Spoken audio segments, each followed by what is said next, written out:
Bonjour tout le monde et bienvenue à votre bulletin de nouvelles de la Haute-Gaspésie, une présentation de télévision Haute-Gaspésie et du journal L'Avantage Gaspésien. Vous m'avez reconnu, Dominique Fortier, et à ma gauche, M. Frédéric Deroy. Alors bonjour Fred. Hey, bonjour Dominique. Passe une belle semaine. Très belle semaine et il neige présentement à l'extérieur des studios, donc très content. Oui, un hiver très hâtif d'ailleurs, on aura l'occasion d'en reparler dans quelques instants. Oui. Mais tout d'abord, parlons de ton sujet préféré, Diane Leboutier, ou devrais-je dire politique fédérale. La politique, oui, Dominique. Donc, nouveau cabinet en place. M. Trudeau a pris son temps. Oui. Ça chauffait dans l'Ouest, alors je crois qu'il voulait analyser la situation le mieux possible. Quelques surprises. Surprise pour ceux qui connaissent un peu la politique et peut-être avaient vu venir le coup d'avance. On s'est servi un peu de M. Guilbeault pour la campagne électorale, se donner un petit air vert pour donner quelque chose à manger aux environnementalistes, aux écologistes, mais il ne sera pas ministre de l'Environnement. M. Guilbeault sera au patrimoine. Donc, on ne l'avait pas vu venir au patrimoine, mais c'était un peu risqué, je pense, de le mettre à l'environnement. Effectivement, si on considère que le projet de pipeline devrait passer, ouais. Est-ce qu'il veut vraiment être associé à ça? Bref. M. Guilbeault qui s'était dit ouvertement contre tout projet de pipeline, donc à l'encontre un peu des plans du gouvernement. Et l'espoir des écologistes avec M. Guilbeault à l'environnement aurait été souvent déçu parce qu'il aurait dû suivre la ligne de parti et le plan de match de M. Trudeau. Donc, c'est assez sage comme décision, je pense, de l'envoyer ailleurs qu'à l'environnement. Et on a pu lui dire aussi, prochaine fois qu'on est élu, ce sera toi à l'environnement. Alors, on sait très bien qu'après 2 mandats, il est plutôt rare qu'un gouvernement aille en chercher un 3e.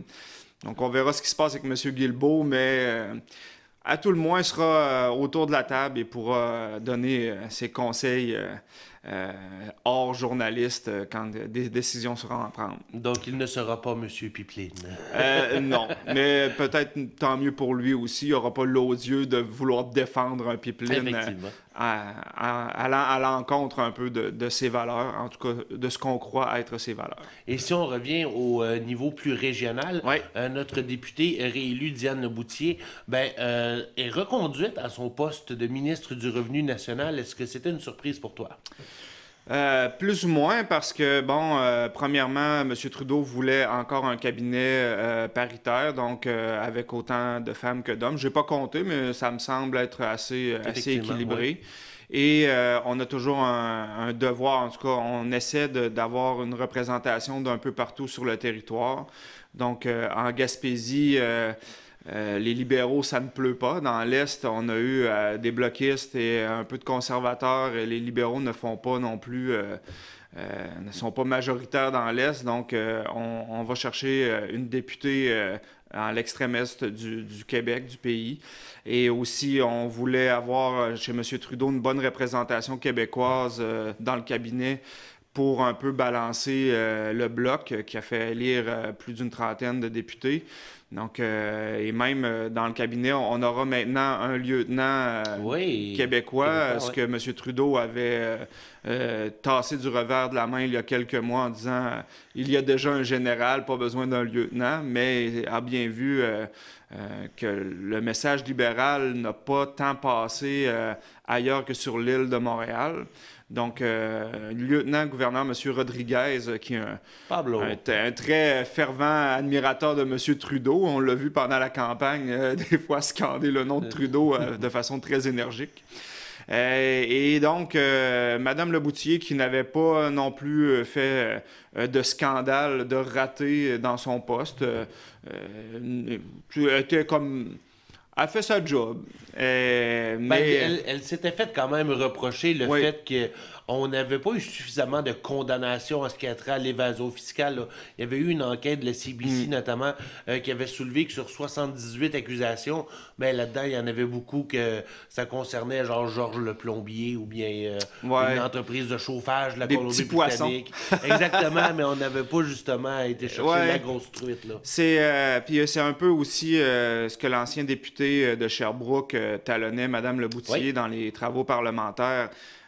Donc, il l'accusait un peu des fois d'utiliser des chiffres pas qu'il était faux, mais on réchauffait un peu les choses et il la tenait assez serrée. Donc, dommage, comme tu l'écrivais dans ton article, il n'y aura pas ce jeune homme pour la challenger. Au grand plaisir de Mme Leboutier, sans doute. Et bon, ça dénote peut-être un peu le plus ou moins sérieux ou l'importance qu'on donne à l'évasion fiscale dans le gouvernement libéral. Donc, c'est pas un dossier où ce qu'on veut régler probablement nécessairement beaucoup les gros dossiers. Et c'est ça. Chaque gouvernement a toujours mis de l'avant l'importance de lutter contre l'évasion fiscale, mais on peut avoir l'impression, comme tu dis, soit que l'intérêt n'est pas là, ou bien tout simplement que c'est quand même très difficile de réussir à prouver à travers 12 couches de compagnie à numéro que quelqu'un a bel et bien fraudé l'impôt et a ensuite faire affaire avec les pays qui accueillent avec grand plaisir les paradis fiscaux. Donc, c'est très délicat comme dossier, mais en même temps, il y a beaucoup d'argent qui pourrait servir au service à la population qui disparaît. Donc, souvent, comme tu le disais, on va préférer s'attaquer aux plus petits poissons, plus faciles à taper sur les doigts d'un citoyen ou d'une petite entreprise que d'une méga grosse entreprise qui parfois investit aussi dans les partis politiques. Donc, c'est toujours délicat d'aller jouer là-dedans. Mais on a une ministre qui nous représente. Alors, voyons ce qui se passera dans le deuxième mandat de Mme Leboutier. La Haute-Gaspésie a toujours plusieurs projets en branle. On verra si on a une réponse favorable à ces demandes-là. On a eu un dernier sprint final avant les élections, dont aussi la Maison de la Culture qui s'est révélée in extremis. Oui.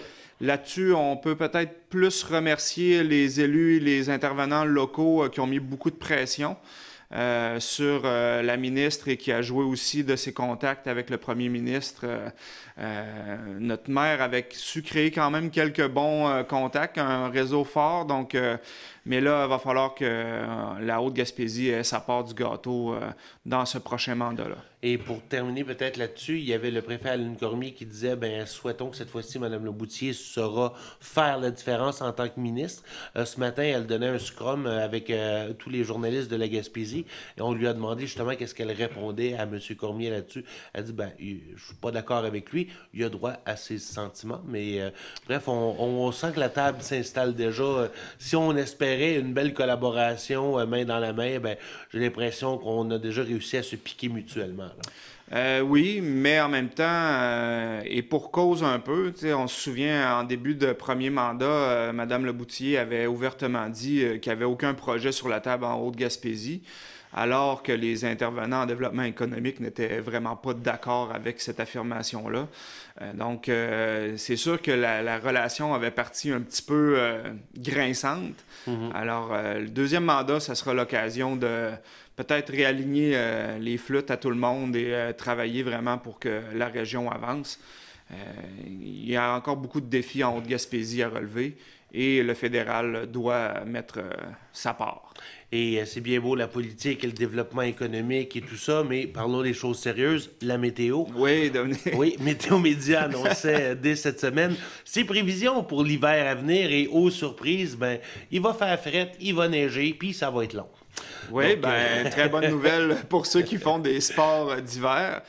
Par contre, moi, la météo, quand ça dépasse 48 heures, je n'y crois plus ou moins. Donc, peut-être que les grandes tendances montrent ça présentement. Dominique, toi, je sais que tu n'affectionnes pas particulièrement l'hiver, donc tu peux garder espoir que ça sera peut-être pas ça. Mais pour toutes les entreprises qui tournent autour de la neige, c'est une bonne nouvelle. Et on disait aussi que la Gaspésie serait épargnée par les très grands froids. Effectivement, oui. Donc ça, c'est quand même bien, Dominique. Bon, oui. Ah. Si la voiture peut partir le matin, tant mieux. Hein? Oui, toi qui ne mets jamais de bas, tu devrais être content qu'il n'y ait pas de très grands froids cet hiver. On rentre dans le personnel, là, ici. Mais très bonne nouvelle pour ceux qui font de la motoneige, du ski et tout autre sport d'hiver. Donc, espérons que Météo Média ne se trompe pas cette fois-ci. Voilà. On tourne de la météo aux petites bêtes. Alors, on parle du refuge de l'Ami des bêtes. Une campagne de sociofinancement a été lancée cette semaine via la plateforme GoFundMe.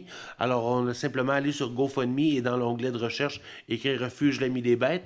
Et cette campagne de sociofinancement sous-financement-là, c'est pour donner un grand coup, pour finir enfin les travaux qui ne sont toujours pas complétés. Il reste encore des pièces à l'intérieur du local qu'on aimerait bien voir être complétées pour qu'on puisse offrir de nouveaux services. Là, pour l'instant, on travaille un petit peu dans les boîtes, dans les matériaux. On a déjà beaucoup de matériel sur place. Il manque la main-d'œuvre, des gens qui sont capables de faire du couvre-plancher, de peinturer, de installer des tablettes, bref, faire un petit peu de menus travaux manuels. Alors, on demande un coup de main à ce niveau-là. Et évidemment, pour tout ce qui est des soins aux animaux, ce que Manon Parent, la responsable du refuge, me disait, c'est qu'on est un peu victime de notre succès, puisqu'on a tellement sensibilisé les gens que maintenant, ben, il n'y a pas un chat qui passe inaperçu dans la rue. Ça fait qu'on a plus de population féline au refuge, donc plus de frais vétérinaires. On estime environ 3 000 $ par mois. Les frais en vétérinaire, que ce soit vaccination obligatoire, castration et tous les frais lorsqu'on récolte un animal. Là, on arrive en hiver, ils vont être encore en état plus pitoyable, souvent des engelures, des blessures sévères. Donc, bref, en plus des frais fixes, les taxes de ville, etc., etc. Donc, ça coûte cher pour le refuge. Oui, il faut rappeler que le refuge n'a pas de financement récurrent, il n'y a pas d'argent qui rentre, des sommes d'argent comme public qui rentrent au refuge. Donc, on a peut-être la fausse impression que le refuge est financé ou bon. Alors, c'est pas le cas. C'est beaucoup, une grande partie bénévolat et des fonds personnel. Les dons du public aussi, oui, c'est ça. Donc, en sachant ça, donc, ça coûte cher, comme tu dis, et ceux qui veulent donner des dons en nourriture, dans l'article, tu spécifies les marques parce que c'est important. On ne peut pas aller d'une marque à l'autre chez les animaux parce que ça peut provoquer des irritations du système digestif. Donc, c'est bien que si vous voulez aider en achetant directement de la nourriture, vous irez à l'article pour voir la marque. Je ne sais pas si Roger me permet de nommer des marques à la télé comme ça. Mais donc, et la litière aussi en granules de bois et non pas agglomérante en pierre. Donc, pour avoir le même matériel pour toutes les litières, tout ça. Donc, si vous voulez aider en achetant directement des produits, c'est important d'acheter les mêmes produits que le refuge. Pour provoquer des digestions, pour provoquer de problèmes. Mais si vous êtes manuel, donc d'aller donner du temps, du bénévolat au refuge, ça serait très apprécié aussi. Effectivement. Alors, on rappelle le numéro 88-764-6904, sinon sur la plateforme de sociofinancement. On passe cette fois-ci au sport avant d'aller à la pause. Alors, le Nordais de la Haute-Gaspésie, suite à une défaite crève-cœur contre le Laser de Cozapscal en fin de semaine dernière, on a un peu joué un vilain tour au Laser puisqu'on a été leur piquer un joueur, Jonathan Gauthier, qui endossera maintenant l'uniforme pardon, qui endossera maintenant l'uniforme du Nordais de la Haute-Gaspésie. C'est pas un échange en tant que tel. Le joueur a été cédé. On sait que lorsqu'il y avait eu la redélimitation des territoires avec les équipes, puisque la Haute-Gaspésie se retrouvait un petit peu à avoir un bassin beaucoup moins vaste de joueurs que Gaspé, par exemple. Alors, on pouvait aller puiser dans Matane et également quelques joueurs non protégés à cause d'Abscal. Dans le cas de Jonathan Gauthier, il avait été protégé. Par contre, on se retrouvait avec un surplus de joueurs au Laser cette année et j'imagine qu'il ne figurait plus nécessairement dans les plans réguliers de l'équipe. Alors, suite à des discussions entre M. Anctil, Guy Anctil, l'entraîneur du Nordais, et l'équipe de Cozapscal, mais on a accepté de céder Jonathan Gauthier, qui, dès ce samedi, sort en uniforme. Alors, un gros gaillard capable d'allumer des feux sur la glace, mais également aussi capable de produire en attaque. Il l'a prouvé l'année passée. Et il a d'ailleurs une bague de championnat à son actif, ayant remporté le championnat avec Cozapscal l'an passé. On ajoute un champion à l'équipe, on verra ce que ça donne si la chimie opère. Exactement. Et ce que M. Anctil disait, écoutez, c'est toujours le fun de faire rentrer un nouveau joueur dans l'équipe. Ceux les joueurs actuels du Nordais qui auraient pu se sentir trop confortables dans leurs pantoufles, devront justement prouver qu'ils ont leur place eux aussi. Alors, ce sera à suivre ce samedi, Arena J-Robert Lévesque à 20h contre les Vikings du Rocher-Percé. Et voilà. Et sur ce, mon cher Fred, on fait une courte pause et on revient avec notre invité de la semaine.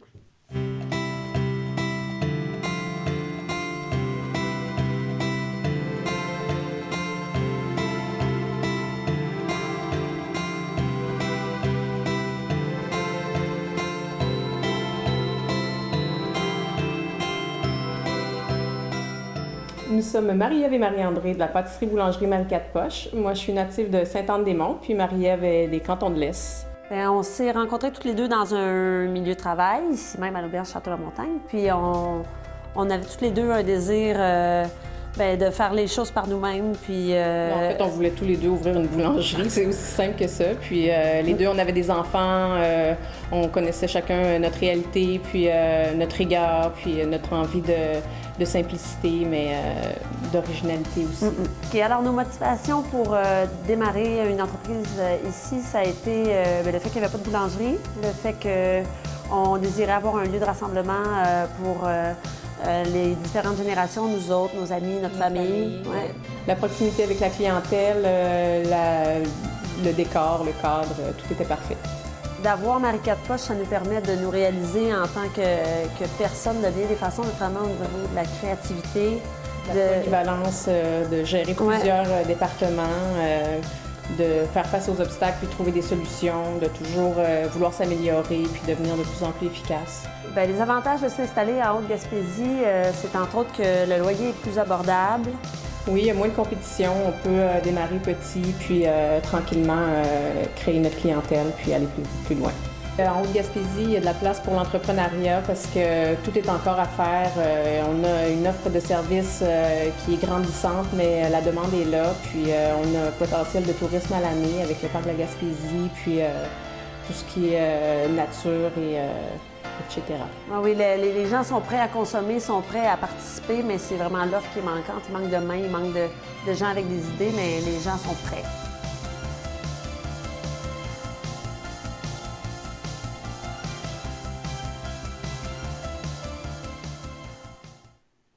Nous sommes de retour à votre bulletin de nouvelles de la Haute-Gaspésie et nous avons le plaisir d'accueillir en studio la directrice du centre Louise-Amélie, Mme Monique Caron. Alors bonjour Mme Caron. Bonjour. Alors cette semaine, vous venez nous parler d'une série de journées qui sont faites justement pour contrer la violence faite aux femmes.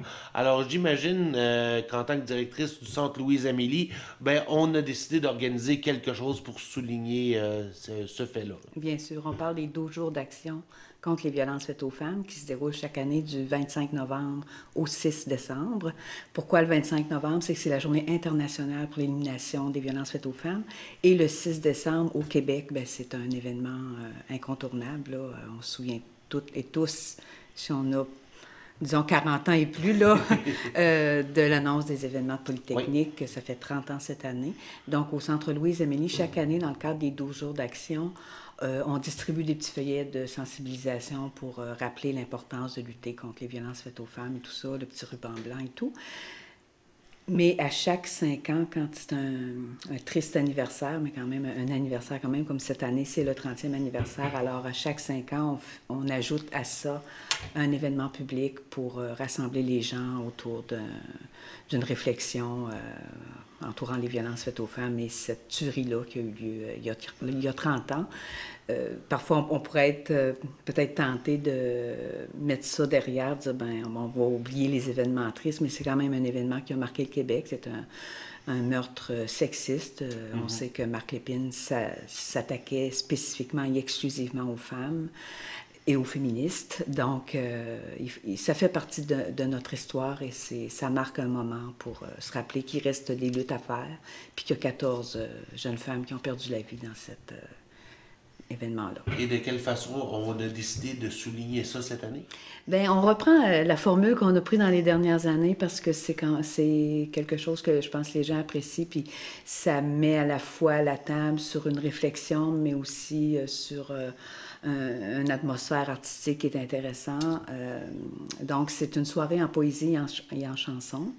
Les chansons, on les a confiées à Claude Charret, qui s'accompagne de la guitare là, pour les gens qui le connaissent. Et les textes sont lus par différentes personnes. Donc, c'est 7 chansons, 7 textes qui donnent un total de 14 présentations en mémoire des 14 victimes du 6 décembre 89. Et les gens qui viennent faire les lectures, comment on les a sélectionnés? Bien, on souhaite toujours avoir une certaine diversité, donc des femmes, des hommes. Cette année s'ajoutent des jeunes, une adolescente, 2 enfants aussi qui vont faire des lectures. Parmi les gens peut-être un petit peu plus connus dans le milieu qui vont prêter leur voix, il y a notre préfet Alain Cormier et notre animateur de radio Fred Parent, entre autres, qui porteront un texte. Alors, puis les textes sont sélectionnés, bien sûr, sur mesure. Donc, on a des textes d'Émile Nelligand. Il y a un texte, d'ailleurs, qui a été écrit spécialement pour notre événement par Lise Tanguay, là, qui est autrice de Sainte-Anne-des-Monts, autrice et artiste peintre. Donc, Lise a écrit un texte spécifiquement pour cet événement-là, qui sera lu par Marlène Soyer, qui est aussi celle qui encadre nos lectrices et lecteurs, parce que bon, c'est une femme d'expérience dans le domaine de l'art oratoire. Alors, les gens sont très bien soutenus par Marlène. Alors, on a du contenu original local à proposer. Oui, tout à fait. Et dites-moi, Monique, il y a 30 ans, est-ce que vous gravitiez déjà un peu dans le milieu de la violence conjugale? J'étais intervenante au Centre Louise-Amélie, jeune intervenante. Ça faisait pas longtemps que ça faisait un an que j'étais au Centre Louise-Amélie. Puis je me souviens très bien où j'étais le soir où les médias ont commencé à diffuser les nouvelles entourant qu'il y avait quelqu'un qui était entré à Polytechnique, qu'il y avait des coups de feu, les policiers qui étaient alertés, tout ça. Là, je me souviens très bien où j'étais à ce moment-là. Je pense que c'est un événement qu'on ne peut pas oublier quand on l'a entendu comme ça. Puis c'est tellement tragique, c'est tellement... Et comment on prend ça, justement, lorsqu'on travaille dans le milieu et que là, on est confronté à un événement aussi majeur qui vient nous toucher directement dans nos valeurs, puisque si on va dans un milieu comme ça, c'est parce qu'on veut travailler là-dedans, la cause nous tient à cœur. Donc, à quel degré ça vient nous chercher comme personne impliquée? Bien, je pense que, un peu comme pour toute tragédie, il y a un premier moment un peu en état de choc, on a de la difficulté à y croire, là, que ça puisse avoir cette ampleur-là et tout. Puis c'est dans les jours qui ont suivi où, là, on apprend qu'il y avait un écrit qui visait spécifiquement les femmes. Alors, au fil des jours, là, on en apprend un peu plus, tu sais. Mais sur le coup, c'est sûr que c'est difficile à croire. Il y a de la tristesse, il y a de la colère, il y a tout ça qui se mélange aussi, là. Mais c'est par la suite aussi qu'on a pris la mesure du sens que cette attaque-là avait, qui était vraiment ciblée. On savait qu'il n'y avait que des femmes qui étaient mortes, mais que c'était aussi... après, aujourd'hui, on le sait, qu'il a séparé les garçons, il a fait sortir les garçons, il gardait juste les filles, tout ça. Mais à ce moment-là, les policiers sont en intervention et tout, donc on n'a pas tous les éléments. C'est par la suite qu'on prend la mesure de l'ampleur de cet événement-là. C'est déjà traumatisant pour une société qui a eu une tuerie dans une école.